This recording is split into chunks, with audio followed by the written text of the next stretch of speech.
All right, what's up, guys? I'm back at the desk, and I wanted to show you something real quick. Um, I'm a little bit zoomed out here because I want you to see my hand, see my arm a little bit, because I've been playing with a real subtle change in my position or grip of my hand. Kind of caught myself a few days ago with my hand just a little kind of turned to the right, like this. Not this much, it's exaggeration, but just not that textbook uh, palm, back of the palm straight up. You know, you could rest a quarter on here kind of position. I was kind of turned a little bit to the right, where if I put a quarter on there, it might slowly fall off, slide off the back of my hand. And I'm not saying you have to have textbook position, but it's just something I've been experimenting with lately. And I noticed as I changed from this position, kind of tilted to the right, really more like this, and then shifting just that subtle movement to the left like this, where now my palm is really pointing straight up, maybe a little bit off to the right, just a little bit. A good way to think about it is that the end of the holder is really pointed like directly at my armpit. Um, while when my other position where it was kind of pointed outside my right shoulder. So I've been playing with this and it's really feeling a lot smoother in my writing with this new grip, with that little bit of a change. I think there's two things going on here. So the first one is that when you turn your hand just a little bit to the right, you start to rest on a smaller part of your forearm muscle that's over to the right here. So I've turned my hand around. So this is to your left, but it's the right side of my arm when looking this way. You actually start resting on the bone a little bit coming down the right side of your arm, and then also just a smaller part of that forearm muscle. And when you turn your hand over to the left a little bit, now you're really resting. At least for me, for my arm, I'm really resting on the fattiest part of my forearm muscle, and it feels like I have a lot more movement when I do that.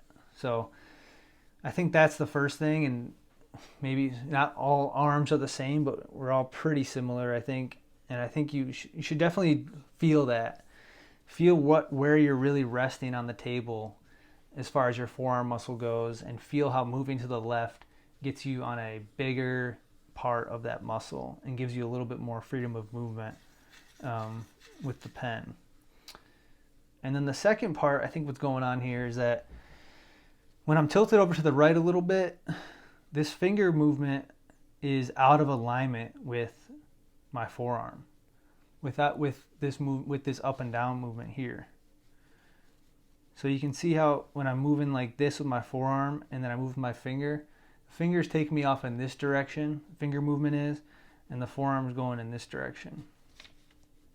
So if I'm doing a push-pull and I bring finger movement in, you can see how once I introduce the finger movement, it's taking me off in this direction. Now when I turn my hand over a little bit to the left, and then I introduce finger movement, it's right in alignment with those downstrokes. Might not be right in alignment, but it's more in alignment, I would say.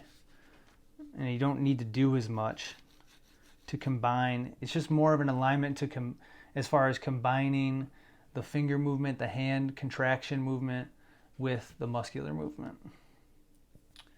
And I think that's really helpful when it, the number one place I think you use finger movement in business writing, the subtle finger movement is in downstrokes. So when you have that alignment, it really helps you get that control. When things are out of alignment, to get them into alignment, now you have to have your writing slant over like this. And that's been a huge problem for me, and I see it in a lot of writing. I see people having too much slant in their writing like this. And I think that is somewhat contributed to having this grip just be a little bit turned to the right too much. Whereas if you turn it back to the left, now you can make really upright movements that are on slant. So, and it really helps then when you get into like ascenders.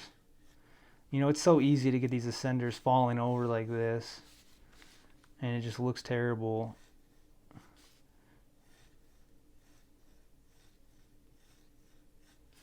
But you get that grip turned over a little bit, and all of a sudden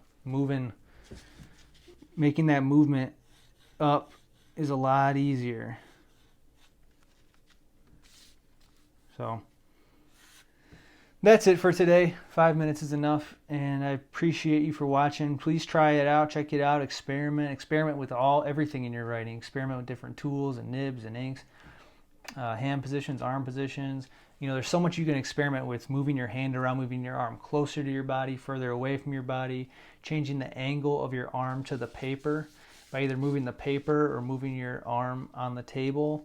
There's just tons of things you can experiment with. Everybody's body is a little bit different, so your ideal position that gives you your best shot at doing your best writing is going to be a little bit unique to you. So you have to experiment. It's not going to be in a book that's going to give you the right exact position. And even if it was in the book, a book can't show you exactly how to position your arm either. It can just kind of give you maps and diagrams. You got to figure it out for yourself. So check it out, give it a try, leave a comment, let me know what you think, let me know what you figure out, and I'll see you next time. Find me on Instagram @PerfectBiscuits, and if you want to write to me, I would love to get a letter and see your handwriting. Go to perfectbiscuits.com and you'll figure out how to send me a letter if you go there. So thanks for watching. See you next time.